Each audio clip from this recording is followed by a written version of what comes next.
By the end of this video, you'll know how to choose your dog's favorite treat and why that's so important for dog training. As a force-free dog trainer, I commonly use treats to establish desired behaviors. Rather than correcting a dog for what they did wrong, I like to reward them for what they did right. This leads to happy, engaged learners. The best way to encourage dogs to repeat the things that we like is to reward or reinforce that specific behavior.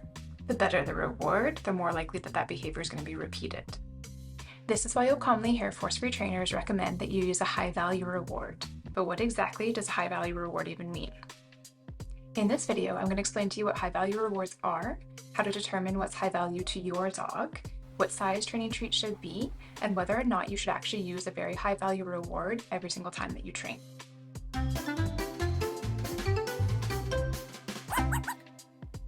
So first, what does high value actually mean? So just like us, every dog is going to have a different favorite food. My favorite food is burgers, and yours might be something completely different. Some dogs love vegetables, while other dogs are going to spit them out. Some dogs are going to choose chicken as their favorite, while other dogs might choose steak. If you're going to be training a more difficult skill or behavior, you want to make sure that what you're using is very high value to your dog. The higher the value, the higher the motivation level.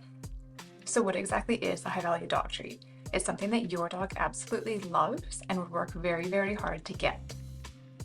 Every dog is going to have a different favorite. However, the general rule is that it's going to be something that's high protein, therefore something meaty.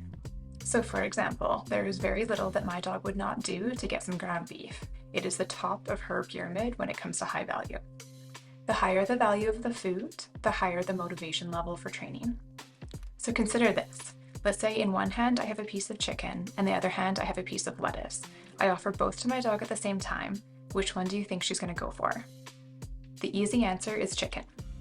So in general, the highest value options are going to be things that are meaty, soft, and smelly.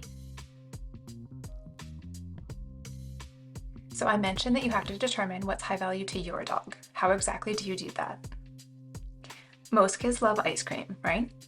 However, could you look at a kid and guess their favorite flavor? It's unlikely.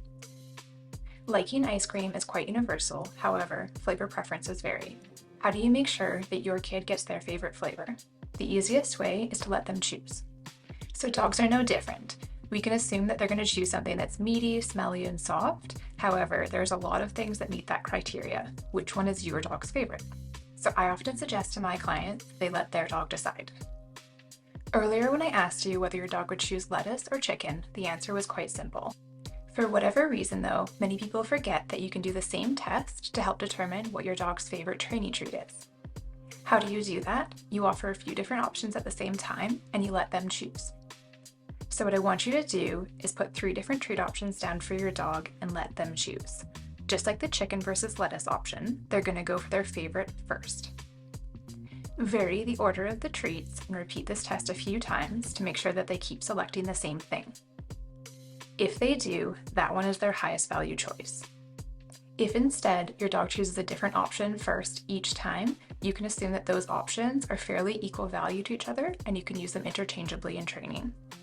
Think of it like this. If you offered me chocolate or vanilla ice cream, they're pretty equivalent to me, so my answer would change depending on which day and what I feel like. However, if you offered me chocolate, vanilla, or espresso chunk, I'm going to choose espresso every single time because it's my favorite of the 3.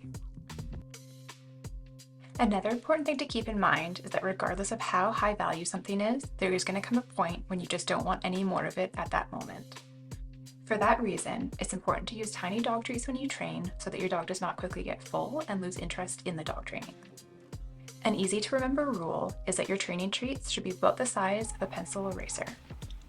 If your dog needs to chew like this during training, the treat is too big. Small treats are easy for our dogs to consume during training without being a distraction. They prevent the dog from getting full too quickly and therefore losing interest in the training. They help keep treats to a maximum 10% of overall calories, and they prevent the dog from getting a little bit too chonky. Another important thing to note is that training treats can be too high value for that specific task. So for example, my dog's favorite food in the entire world is ground beef. She would literally do anything to get it. However, it's not a great option if she's going to be rehearsing skills that she already knows or if she's learning something easy like an obedience skill or a trick. She wants it so badly that she can't actually focus on the task at hand. It's a fantastic option though if we're working on any sort of behavioral work or a more difficult skill like recall. Make sure you're matching the value of the reward to the task that you're asking your dog to do. I often suggest saving the very, very high value options for behavioral work or really difficult skills, since the higher the value, the more reinforcing they are. The way I like to think about it is that you're going to be much more likely to repeat something at work if you got a $1,000 bonus for doing it versus if you only got the $1 bonus. I'd love to know in the comments if you found this video helpful. Happy training!